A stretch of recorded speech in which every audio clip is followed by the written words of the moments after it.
ಎಲ್ಲರಿಗೂ ನಮಸ್ಕಾರ. ಎಲ್ಲ ಚೆನ್ನಾಗಿದೆಯಾ? ಚೆನ್ನಾಗಿದೆ ಅಂತ ಭಾವಿಸಿದ್ದೀನಿ. ಇನ್ನಿವೆ ಈಗ ಈ ರಂಗರಾಯರು 6ನೇ ರಂಗರಾಯರು 1642ರಿಂದ 56 ಅಂದ್ರೆ 14 ವರ್ಷ.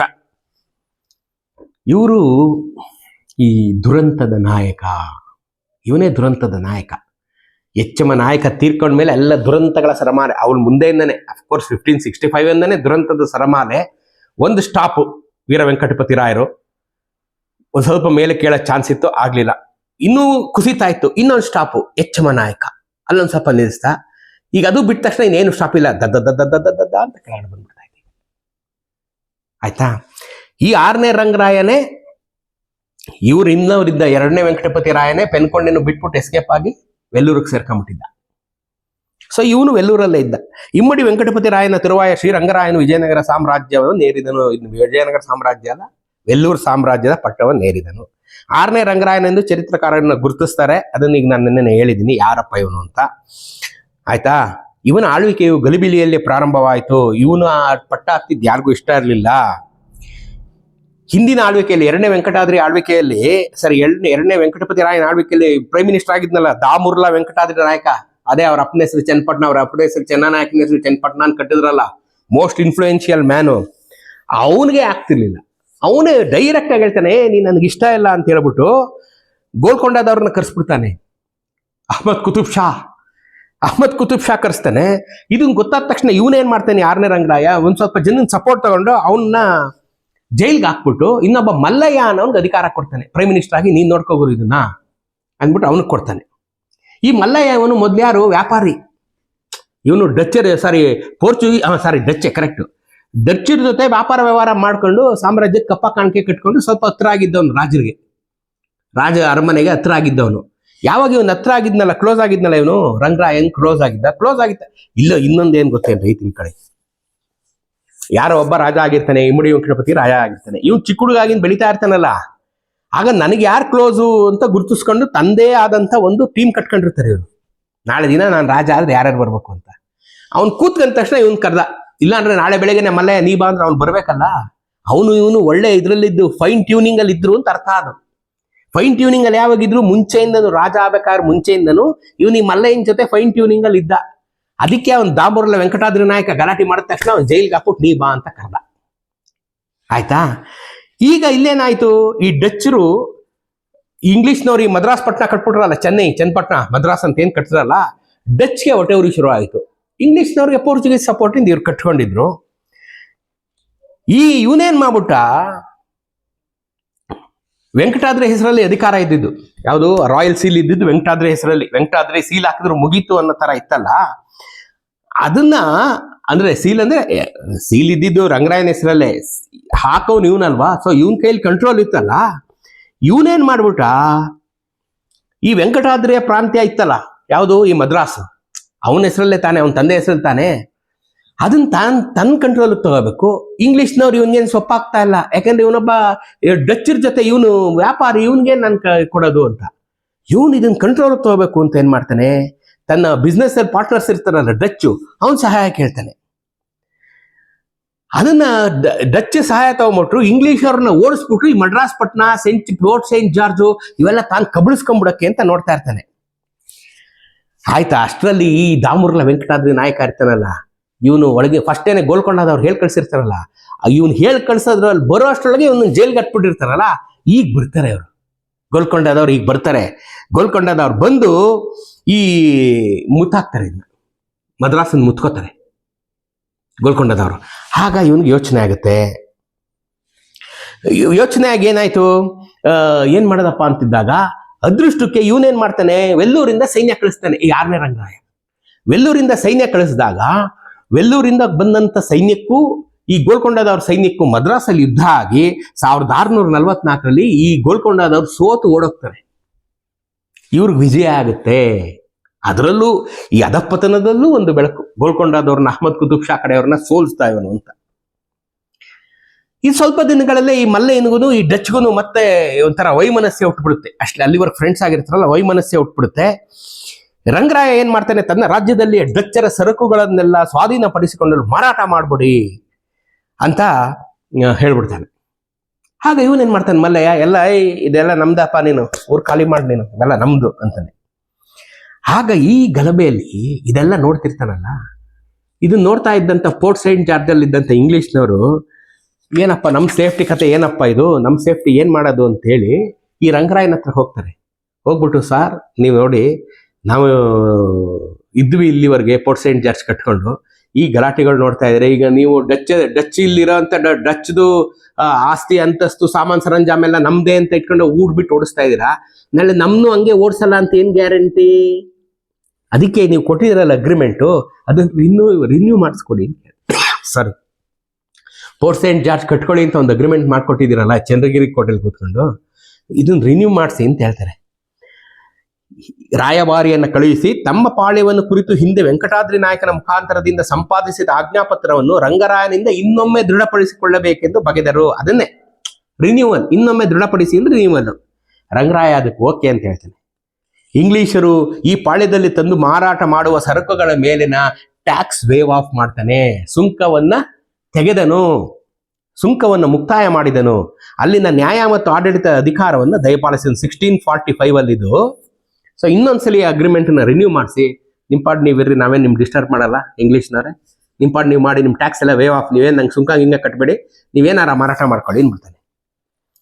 ಆದರೆ ಇದೆಲ್ಲ ಒಂದ್ ಕಡೆಯಿಂದ ಸಮಾಧಾನ ಮಾಡ್ಕೊಂಡ್ ಬರ್ತದೆ, ಇನ್ನೊಂದ್ ಕಡೆಯಿಂದ ಇವೆಲ್ಲ ಎದ್ದೇಳ್ತಾ ಇರ್ತಾರೆ. ಒಂದ್ ಕಡೆ ಮಲಗ್ಸರಿ, ಇನ್ನೊಂದ್ ಕಡೆ ಎದ್ದೇಳ್ತಾರೆ. ಕಪ್ಪೆ ತಡ್ಡಿಗೆ ಹಾಕ್ತಂಗೆ, ಒಂದ್ ಹಾಕ್ರೆ ಇನ್ನೊಂದು ಬೀಳ್ತದಲ್ಲ, ಹಂಗೆ ಒಂದ್ ಕಡೆ ಏನೋ ಶಾಂತಿ ಮಾಡ್ತಾನೆ, ಇನ್ನೊಂದ್ ಕಡೆ ಹಿಂಗೆ ಎದ್ದೇಳ್ತಾ ಇರ್ತದೆ. ಆಯ್ತಾ? ಇಲ್ಲಿ ಈ ಕಳೆದ 40 ವರ್ಷಗಳಲ್ಲಿ ಡೆಕ್ಕನ್ ಸುಲ್ತಾನೇಟ್ ಅವರು, ಬರೀದ್ ಶಾಹಿ, ನಿಜಾಮ್ ಶಾಹಿ, ಆದಿಲ್ ಶಾಹಿ, ಕುತುಬ್ ಶಾಹಿ, ಇವ್ರು ಯಾರೂ ಈ ಕಡೆ ಬಂದಿರಲ್ಲ. ಅವ್ರವ್ರದ್ದೇ ಕತೆಗಳಾಗೋಗಿರ್ತದೆ, ಅವ್ರವ್ರದ್ದೇ ರಾಜ್ಯ ಅಸಮರ್ಥತೆ, ಒಳಜಗಳಗಳು ಇದೆಲ್ಲ ಇರ್ತದೆ. ಇದಲ್ಲದೆ ಮೊಘಲ್ ಸಾಮ್ರಾಜ್ಯರು ದಕ್ಷಿಣ ಭಾರತವನ್ನ ತಮ್ಮದಾಗಿ ತಗೊಂಡ್ಬಿಡ್ಬೇಕು, ಹಿಂಸೆ ಕೊಟ್ಬಿಟ್ಟು ಎತ್ಕೊಂಡ್ಬಿಡ್ಬೇಕು ಅಂತ ನೋಡ್ತಾ ಇರ್ತಾರೆ. ಅದರಲ್ಲಿ ಮೊದಲನೇದಾಗಿ ಬರೋರೇ ಇವರ ಡೆಕ್ಕನ್ ಸುಲ್ತಾನೇಟ್ಗಳು. ಫಸ್ಟ್ ಅವ್ರನ್ನ ವಶಪಡಿಸ್ಕೊಂಡು ಒಳಗೆ ಬರಬೇಕು.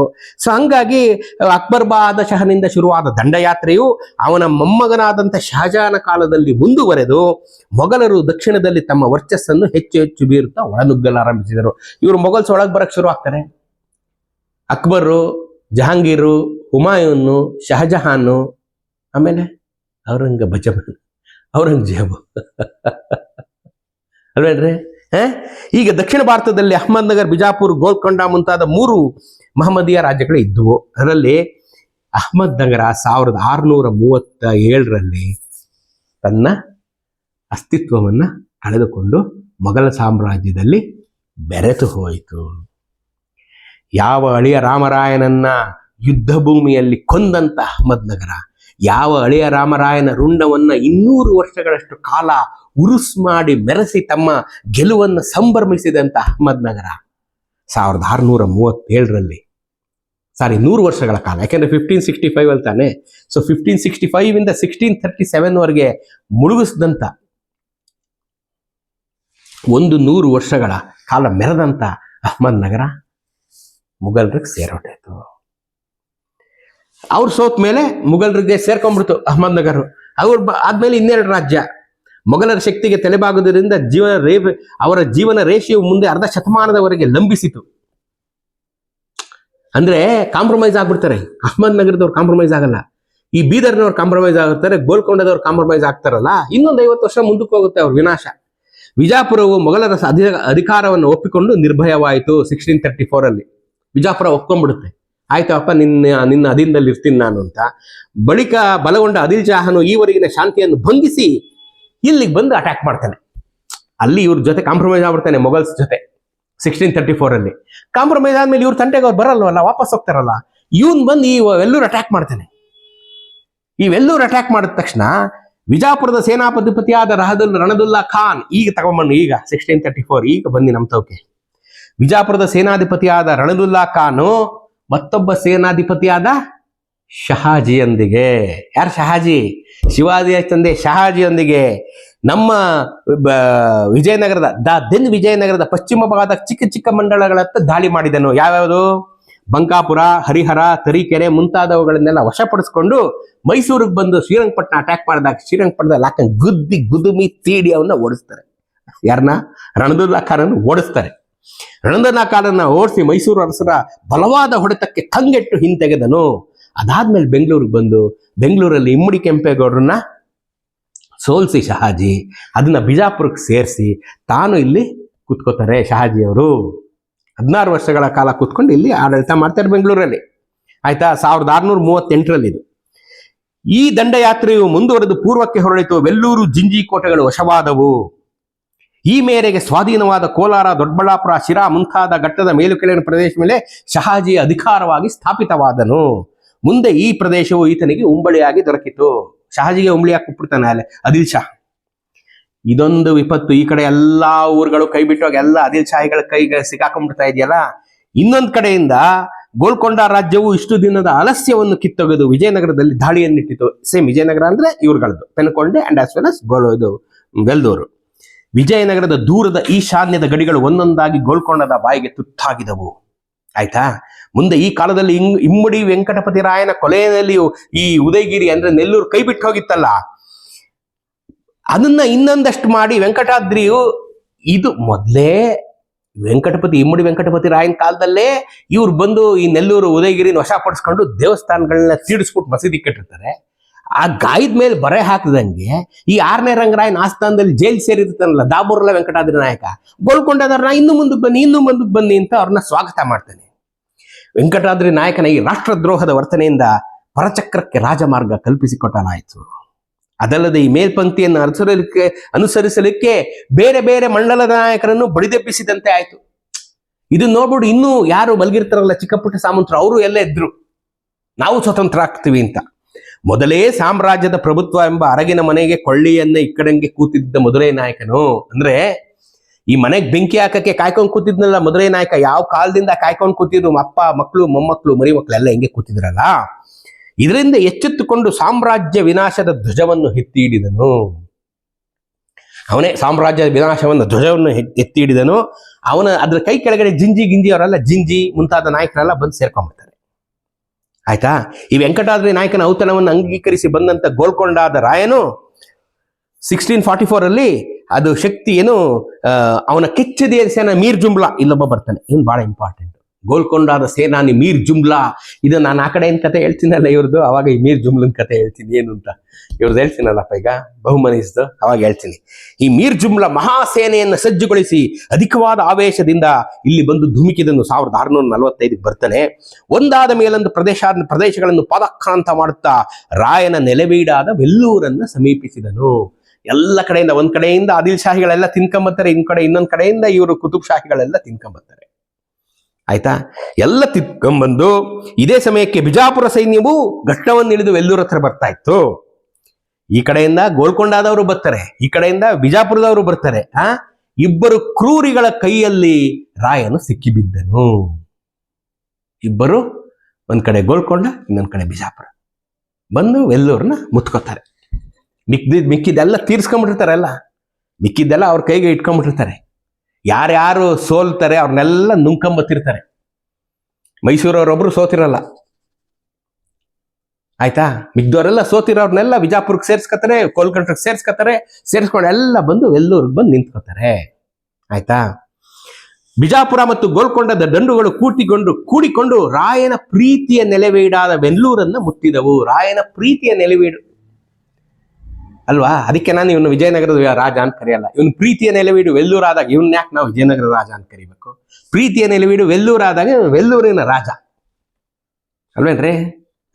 ಮೊದಲು ಪೆನುಕೊಂಡೆಯ ರಾಜ, ಚಂದ್ರಗಿರಿಯ ರಾಜ, ಈಗ ವೆಲ್ಲೂರಿನ ರಾಜ. ಅವುಗಳನ್ನು ತಡೆಯಲು ಆಗಲಿ ಎದುರಿಸಲಾಗಲಿ ರಾಯನು ಮಾಡಿದ ಪ್ರಯತ್ನವೆಲ್ಲವೂ ನಿಷ್ಫಲವಾದವು. ಆಯ್ತಾ, ಎಲ್ಲವೂ ನಿಷ್ಫಲವಾಗೋದು. ಈ ಕಡೆಯಿಂದ ಬಿಜಾಪುರ, ಆ ಕಡೆಯಿಂದ ಗೋಲ್ಕೊಂಡ, ವೆಲ್ಲೂರನ್ನು ಮುತ್ಕೊಂಡ್ಬಿಟ್ಟಿದೆ. ಇವನ್ ಏನ್ ಟ್ರೈ ಮಾಡಿದ್ರು 6ನೇ ರಂಗರಾಯ ಏನು ಮಾಡಕ್ಕಾಗ್ಲಿಲ್ಲ. ಆಗ ರಾಯನು ನಿರುಪಾಯನಾಗಿ ರಾಯನು, ಗುರು ನನ್ನ ಕೈಲಿ ಏನು ಮಾಡಕ್ಕಾಗ್ತಾ ಇಲ್ಲ. ಅವನ ಶಿಷ್ಯ ಮಲ್ಲಯ್ಯನ ಕರೆದ್ಬಿಟ್ಟು ವೆಂಕಟಾದ್ರಿ ನಾಯಕ ಸೇರ್ಕೊಂಬಿಟ್ಟ. ದಾಮುರ್ಲ ವೆಂಕಟಾದ್ರಿ ನಾಯಕ ಗೋಲ್ಕೊಂಡ ಕಡೆ ಸೇರ್ಕೊಂಬಿಟ್ಟ. ಇಮ್ಮಡಿ ವೆಂಕಟಪತಿ ರಾಯನ ಕಾಲದಲ್ಲಿ ಪ್ರೈಮ್ ಮಿನಿಸ್ಟರ್ ಆಗಿದ್ದ ದಾಮುರ್ಲ ವೆಂಕಟಾದ್ರಿ ನಾಯಕ, ಮಡ್ರಾಸ್ ಪಟ್ಟಣವನ್ನೇ ಕಟ್ಟಿಸಲಿಕ್ಕೆ ಕಾರಣವಾದಂತ ದಾಮುರ್ಲ ವೆಂಕಟಾದ್ರಿ ನಾಯಕ ಗೋಲ್ಕೊಂಡ ಕಡೆ ಸೇರ್ಕೊಂಬಿಟ್ಟ. ಈ ಮಲ್ಲಯ್ಯ ಅನ್ನೋ ಉಳ್ಕೊಂಡಿದ್ದ ಚೀಫ್ ಪ್ರೈಮ್ ಮಿನಿಸ್ಟರ್ ಆಗಿ ಉಳ್ಕೊಂಡಿದ್ದ.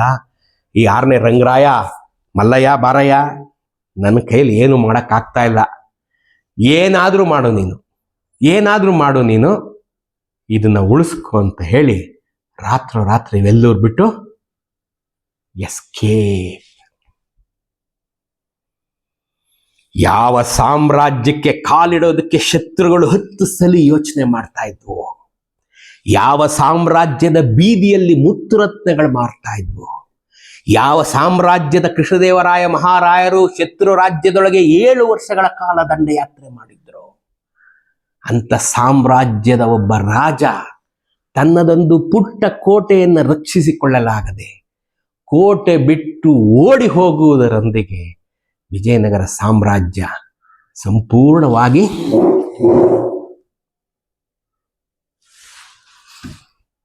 ಪತನ ಹೊಂದಿತು.